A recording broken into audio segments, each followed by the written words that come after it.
WSD Watertown, South Dakota. I am Steve Jurens, and so appreciate you sticking with us, tuning in, a few of you, and checking it out, or whatever, jamming. If something doesn't sound good, let me know. We'll get her fixed up for you, or get you some better music, or whatever it takes. So anyways, I like to take a cruise through the South Dakota history markers. Since I came across the Punished Woman's Lake one time, I feel like these are stories around us that we're unaware of. So why not check them out? Oh yeah, here it is. Okay. So 364 days a year, Kranzburg, South Dakota is a quiet, peaceful town.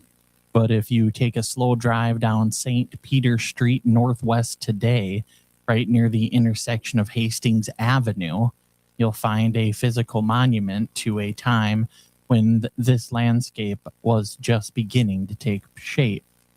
Welcome to Taking a Cruise Through History, South Dakota History Markers. The story of District Number 5 begins before South Dakota was officially a state.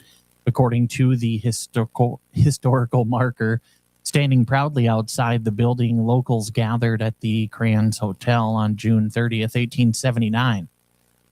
You have to imagine the scene that day, settlers looking out over the vast, unbroken plains, realizing that if this community was going to survive and if the families were going to thrive, their children needed a proper education. That afternoon, they made a collective, ambitious decision to build a schoolhouse. The agreed upon budget, $1,000 or less. They moved fast. By December 1879, just as the bitter Dakota winter was setting in, the school opened its doors for the first term.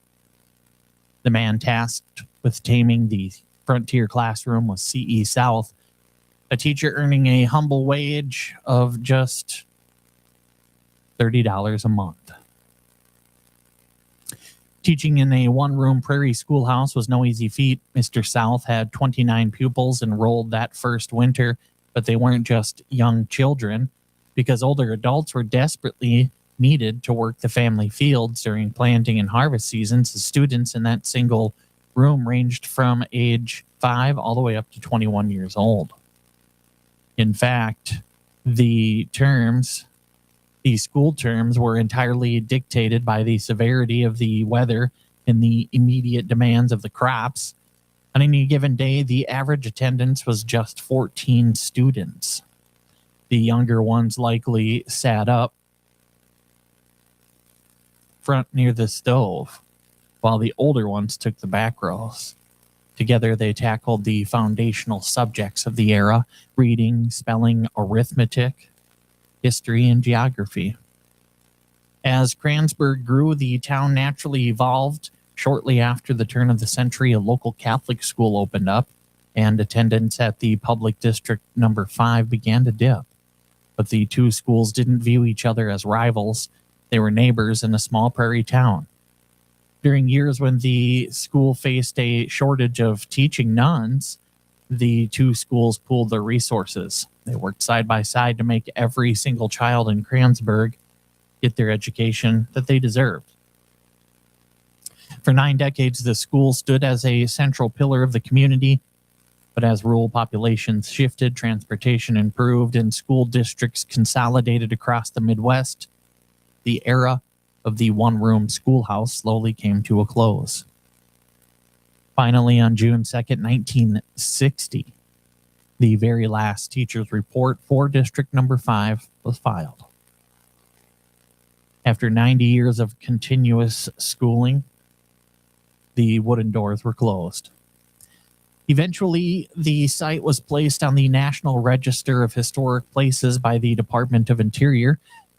Excuse me. But historic places still weather and they age.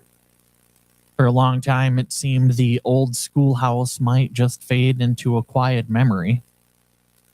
But a local man named Charles Strang had a different vision. His family had deep personal roots in that building. His wife had attended District Number 5 and so had his daughters, Carol, Mary, and Eileen. Eileen? I think it might be Eileen. There you go. Before Charles passed away, he expressed a heartfelt dying wish to see the historic public school preserved and cared for. His daughters made a vow to fulfill that wish. As Carol Reinhardt told South Dakota Magazine, quote, "We promised, and a promise is a promise. I really think our dad helped us, even though he wasn't here," end quote.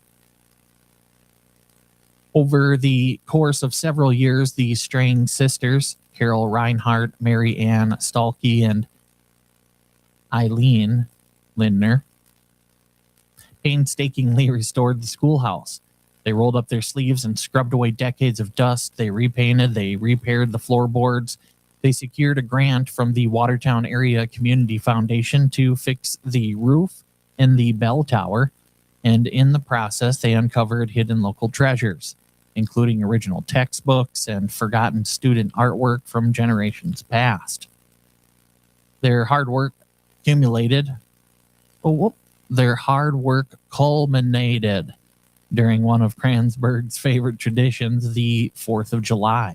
In 2022, as the town's famous parade rolled through the streets, transforming the quiet village into a bustling community reunion, parade goers got their first look at the fully restored District Number 5 schoolhouse. The doors were finally open again, this time serving as a community museum. Carol noted the emotional impact it had on the town, saying that everyone who visited truly appreciated it.